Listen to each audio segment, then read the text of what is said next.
Commençons d'abord par définir ce qu'est le système HLA.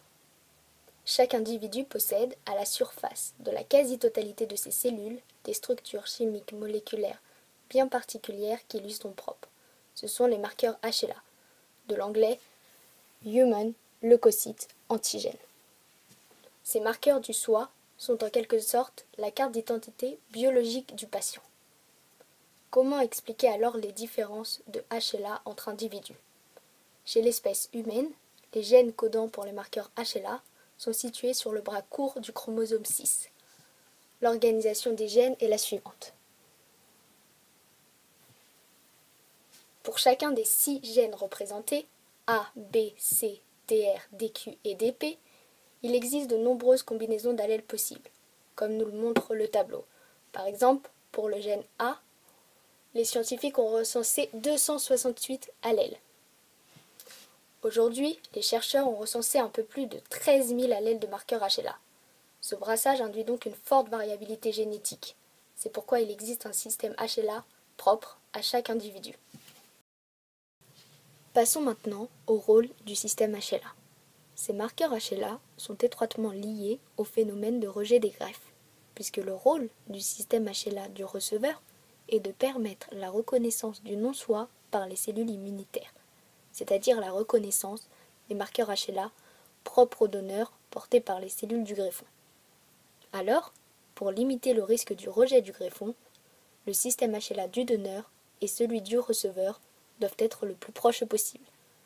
La compatibilité HLA, ou compatibilité tissulaire, est donc essentielle pour anticiper et prévenir le rejet de l'organe greffé.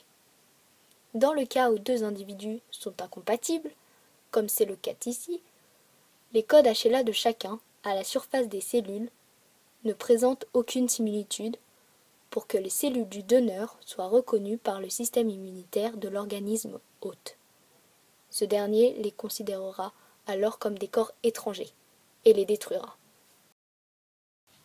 Tandis que dans le cas de 2 individus compatibles, les codes HLA du donneur et du receveur sont suffisamment proches pour que la réaction immunitaire induite par la petite différence génétique entre les 2 HLA soit maîtrisée par les immunosuppresseurs, et donc que la greffe puisse être acceptée. Sachant que le donneur et le receveur peuvent avoir de 0 à 6 marqueurs HLA en commun, le degré de compatibilité nécessaire est de 3/6 au minimum pour limiter le risque d'apparition du rejet en greffe rénale. Ici, on remarque que le donneur et le receveur ont 4 HLA en commun. Ils sont donc considérés comme compatibles et la greffe peut avoir lieu. Avant la greffe, les médecins comparent alors les codages du donneur avec ceux des receveurs potentiels, pour en trouver le plus en commun. On voit qu'entre le donneur et le premier receveur, il y a 5 points communs et une incompatibilité qui se trouve ici. Alors qu'entre le donneur et le deuxième receveur, il y a seulement 4 points communs et 2 incompatibilités. Alors, en vue de ces résultats, l'équipe médicale va privilégier le premier receveur pour accueillir le transplant rénal.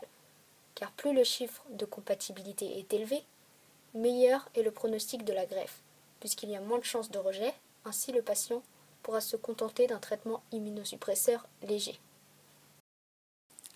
Dans le cas de la greffe rénale, à partir d'un donneur vivant, pour avoir le plus de chances de trouver un donneur de type HLA voisin, et donc de limiter le risque de rejet quand le greffon sera en place dans la cavité du receveur, on commence d'abord par chercher un donneur parmi sa famille, ses frères ou sœurs, car la carte d'identité génétique du malade est composée d'une partie des marqueurs HLA du père et une autre partie de la mère. Néanmoins, il n'y a seulement que 25% de chances de trouver un donneur compatible dans sa fratrie, en raison du brassage génétique au cours des générations. Les HLA étant très polymorphes au niveau de l'espèce humaine, la probabilité que 2 individus non apparentés soient HLA identiques est un événement exceptionnel. En effet, la probabilité moyenne de trouver un donneur au marqueur HLA compatible hors membre de la famille est de 1 pour 1 million, car nous avons vu que le système HLA était très complexe, car il pouvait y avoir des milliards de combinaisons possibles dans ce système avec tous les allèles recensés.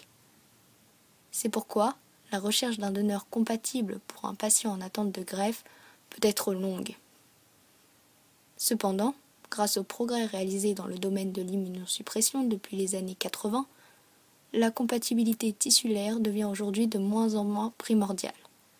D'autant plus que, comme nous l'avons vu, il est très rare de trouver un donneur HLA compatible.